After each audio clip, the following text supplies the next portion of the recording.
पै गया ये मेरी माँ। धराली में आपदा के 7 दिन बाद भी खोज बचाव कार्य शुरू है। पीड़ित परिवार अपनों की खोज में जुटे हुए हैं। वो इंतजार कर रहे हैं कि उनके अपनों की कोई तो खबर मिल जाए। राज्य सरकार ने भी पीड़ितों के लिए मुआवजे का ऐलान कर दिया है, लेकिन जो ऐलान किया जाना चाहिए था वो कोई नहीं कर रहा। कोई नहीं बोल रहा कि धराली आपदा से सबक लिए जाएंगे और जो गलत है उसे सुधारा जाएगा। कोई नहीं बोल रहा कि धराली में आई आपदा को भले ही हम प्राकृतिक नाम दें, लेकिन इसे बुलाने के लिए काफी हद तक हम खुद भी जिम्मेदार हैं।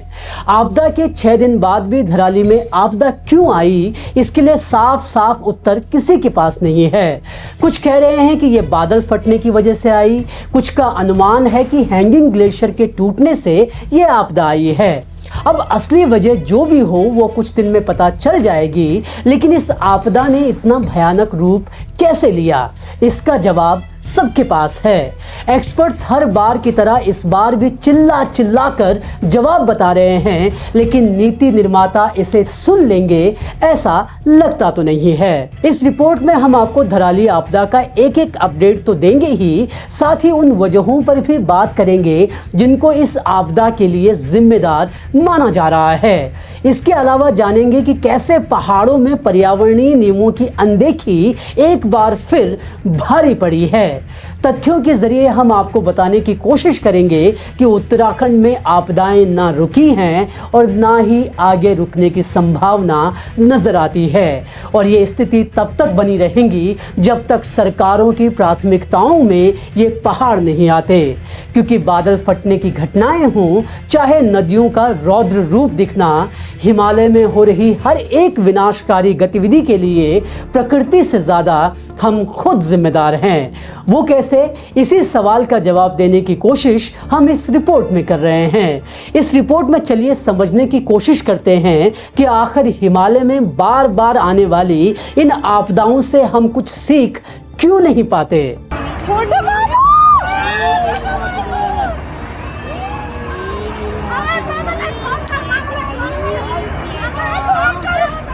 मामा चलेगा सेफ जगह, मामा सेफ है। 5 अगस्त को दोपहर के करीब 1:30 बजे धराली का बाजार आपदा की चपेट में आ गया। खीरगंगा नदी में आई विनाशकारी बाढ़ से यहाँ कई आलीशान होटल, होमस्टे और घर तबाह हो गए। हादसे में कई लोगों के लापता होने की आशंका है। रिपोर्ट लिखे जाने तक राहत बचाव के काम के लिए धराली को अब 4 सेक्टरों में बांटकर अभियान चलाया जा रहा है। सेना, ITBP, NDRF और SDRF को जिम्मेदारी दी गई है, जो दिन भर अपने अपने सेक्टरों में डॉग स्क्वाड, आधुनिक उपकरणों की मदद से लापता लोगों की तलाश में जुटे हुए हैं। वहीं खच्चरों से आपदा पीड़ितों तक बिस्तर व खाना और दूसरी सामग्री पहुंचाने की कोशिश की जा रही है। मुख्यमंत्री पुष्कर सिंह धामी ने एक तरफ पीड़ितों के लिए 5 लाख रुपए के मुआवजे का ऐलान किया है, तो दूसरी तरफ इस त्रासदी की वजहों को जानने के लिए एक कमेटी का गठन भी कर दिया गया है।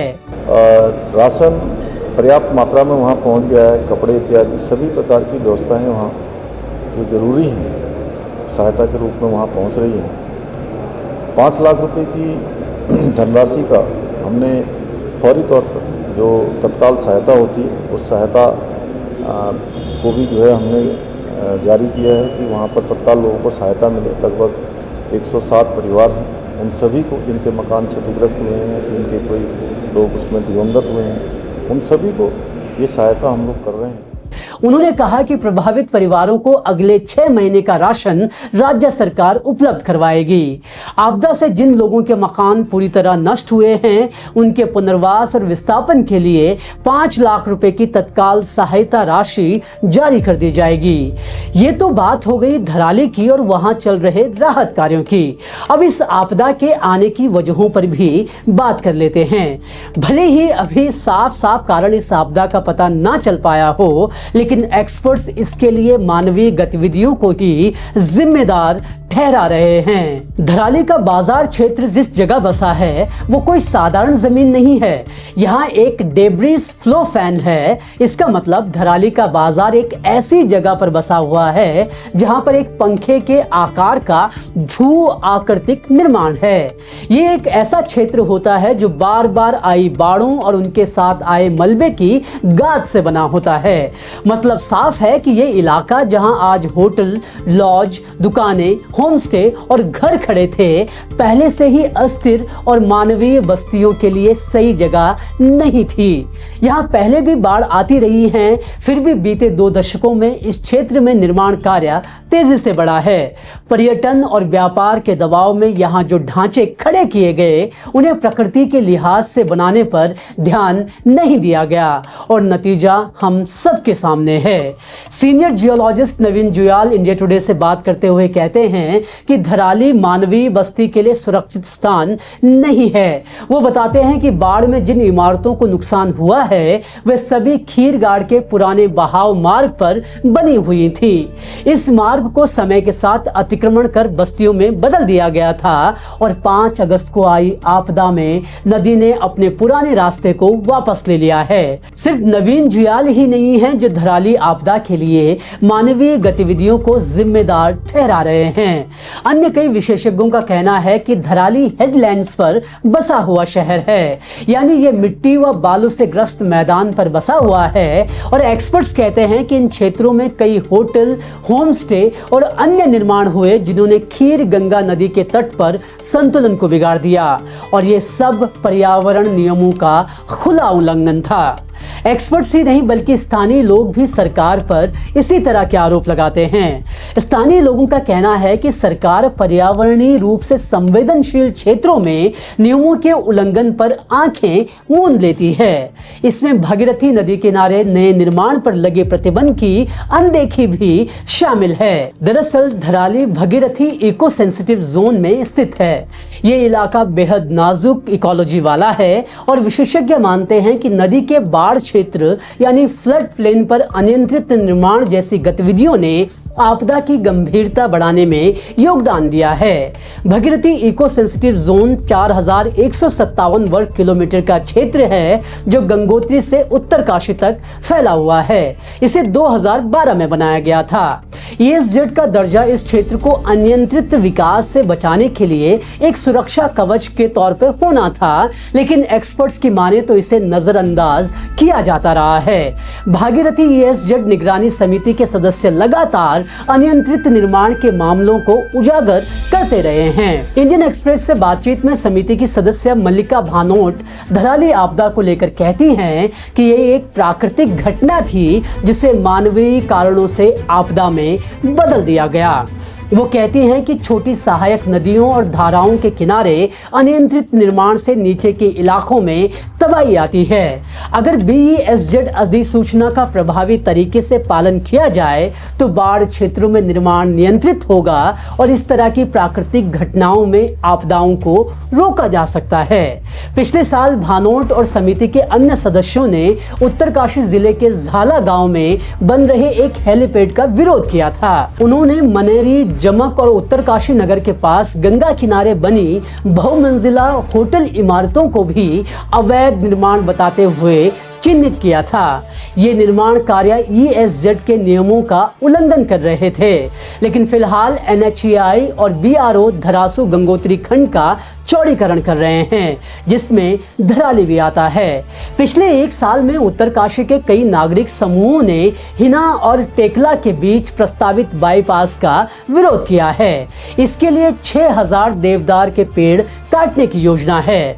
पर्यावरणविद और 4 धाम रोड प्रोजेक्ट पर बनी हाई पावर कमेटी के अध्यक्ष रवि चोपड़ा ने कहा कि धरासू से गंगोत्री के बीच भटवाड़ी ब्लॉक मुख्यालय का इलाका समय के साथ खिसकता रहता है और वैज्ञानिक इस पर कई शोध पत्र भी प्रकाशित कर चुके हैं। उन्होंने कहा कि हमने कहा था कि इस खंड का चौड़ीकरण नहीं किया जाना चाहिए। हमने सुझाव दिया कि इसे बिल्कुल ना छेड़ा जाए। वो कहते हैं कि हर्षिल की ओर जाने वाला मार्ग संकरा है और आग्नेय चट्टानों से बना हुआ है, जो इसे बेहद खतरनाक बनाता है। इसे चौड़ा करने की बजाय चट्टानों को आधी सुरंग यानी हाफ टनल के आकार में ढालने का सुझाव दिया गया था, लेकिन सरकारें हैं कि अपनी मर्जी से काम करती हैं। प्रोफेसर शेखर पाठक बताते हैं कि कभी उत्तराखंड का उच्च और ट्रांस हिमालय देवदार के पेड़ के जंगलों से भरा हुआ था। 1 वर्ग किलोमीटर में औसतन 400-500 देवदार के पेड़ मिल जाते थे। देवदार पेड़ों की अच्छी तादाद आपदाग्रस्त धराली से ऊपर गंगोत्री वाले हिमालय में भी थी। फिर चाहे बादल फटे या लैंडस्लाइड हो, देवदार मलबा पानी नीचे नहीं आने देते थे। प्रोफेसर पाठक कहते हैं कि आज देवदार काटकर बिल्डिंग बन गई, कई प्रोजेक्ट शुरू हो गए और इसका नतीजा ये हुआ कि इस इलाके के 1 वर्ग किलोमीटर में औसतन 200-300 पेड़ ही हैं, वो भी नए और कमजोर। धराली की तबाही उसी का परिणाम है। गांव में जिस रास्ते से तबाही नीचे आई, वहां देवदार का घना जंगल हुआ करता था, लेकिन अब वो जंगल तबाह हो चुका है। पाठक देवदार पेड़ों की अहमियत समझाते हुए कहते हैं कि देवदार के वृक्षों का एक ऐसा मजबूत सिस्टम है जो भू धसाव या बादल फटने पर भी हिमालय की मिट्टी को जकड़ कर रखता है। इसीलिए हिमालय वासी इसे भगवान की तरह पूजते हैं। लेकिन 19वीं सदी में इसे ही बेरहमी से काटने का जो दौर फ्रेडरिक विल्सन ने शुरू किया, वो आज भी जारी है। डिजास्टर मिटिगेशन सेंटर के पूर्व कार्यकारी निदेशक डॉक्टर पीयूष रौतेला कहते हैं कि ये राज्य की जिम्मेदारी थी कि लोग नदियों और धाराओं के किनारे बसे नहीं, लेकिन नीतियां लचर रखी गईं। वरिष्ठ भूगर्भ वैज्ञानिक प्रोफेसर एसपी सती कहते हैं कि अभी भी वक्त है, वहां से गांवों को हटा लेना चाहिए और जंगलों को नए सिरे से विकसित कर लेना चाहिए। कुछ यही बात वाडिया इंस्टीट्यूट के पूर्व वरिष्ठ वैज्ञानिक डॉक्टर सुशील कुमार भी कहते हैं। वो कहते हैं कि अब समय आ गया है कि उन क्षेत्रों का अध्ययन किया जाए जहां बड़े बड़े बसेरे नदी और धाराओं के किनारे पर बसा दिए गए हैं। एक तरफ मानवीय गतिविधियां हैं जो दिक्कतें बढ़ा रही हैं, तो दूसरी तरफ क्लाइमेट चेंज ने भी हिमालय को और संवेदनशील बना दिया है। जलवायु परिवर्तन यानी क्लाइमेट चेंज से सबसे ज्यादा खतरा उत्तराखंड को है। ये हम नहीं बल्कि future risk and vulnerability assessment report कह रही है। इसमें देवभूमि को वेरी हाई रिस्क कैटेगरी में रखा गया है। कई एक्सपर्ट्स का कहना है कि हिमालयी क्षेत्र में तापमान वैश्विक औसत से ज्यादा तेजी से बढ़ रहा है। तापमान बढ़ने की वजह से दुनिया में सबसे ज्यादा तेजी से यहीं पर ग्लेशियर पिघल रहे हैं। 1977 से 2010 के बीच टोटल ग्लेशियर एरिया 24% तक घट चुका है। अनुमान है कि 2100 तक हिमालयी ग्लेशियर्स का वॉल्यूम 80% तक कम हो जाएगा और जब ऐसा होगा तो एवलांच का खतरा बढ़ेगा। पहाड़ लगातार गर्म होते जा रहे हैं और बढ़ते तापमान की वजह से पिछले दशक में उत्तराखंड की कुल कृषि योग्य जमीन 27% घटी है। वहीं कुल उपज में 15.2% की कटौती हुई है। वहीं दूसरी तरफ आपदाएं भी बढ़ी हैं। पिछले दशक की ही बात करें तो देश में जितनी भी प्राकृतिक आपदाएं आई हैं, उसमें से 44% तो सिर्फ हिमालयी क्षेत्रों में ही आई हैं। हिमालयी क्षेत्र में भी ये सबसे ज्यादा उत्तराखंड में बरसी हैं। राज्य में पिछले 10 सालों में 192 बाढ़, भूस्खलन और बादल फटने की घटनाएं हो चुकी हैं। State of India's environment 2024 report के मुताबिक हिंदू कुश हिमालय में ग्लेशियर मास 65% से ज्यादा तेजी से पिघल रहा है। ग्लेशियर से पिघलने वाली बर्फ ग्लेशियर झील बना रही है और ये झीलें बादल फटने की वजह से ओवरफ्लो हो जा रही हैं और नतीजा बाढ़ और प्राकृतिक आपदाओं के तौर पर सामने आ रहा है। हिमालय पहले ही 40% बर्फ खो चुका है और अनुमान है कि अगले 75 सालों में ये 75% तक और कम हो जाएगी। ग्लेशियर घटने से सिर्फ आपदाएं और बाढ़ नहीं आ रही, बल्कि इससे पीने का पानी भी कम हो रहा है। एशिया का वाटर टावर कहे जाने वाले हिमालय में ग्लेशियरों के तेजी से पिघलने से पानी भी कम हो रहा है। दूसरी तरफ जंगलों में लगने वाली आग हिमालय की हरियाली को भी कम कर रही है। एक्सपर्ट्स का कहना है कि हिमालयी क्षेत्रों में हो रहे बेतरतीब निर्माण की वजह से कार्बन उत्सर्जन बढ़ रहा है और इससे हिमालय का तापमान लगातार बढ़ता जा रहा है। ये सारे तथ्य बताते हैं कि धराली जैसी आपदाएं केवल प्राकृतिक घटनाओं का परिणाम नहीं होती हैं। इनमें मानवीय लापरवाही, नीतिगत चूक और पर्यावरणीय नियमों की अनदेखी भी बड़ा किरदार निभाती है।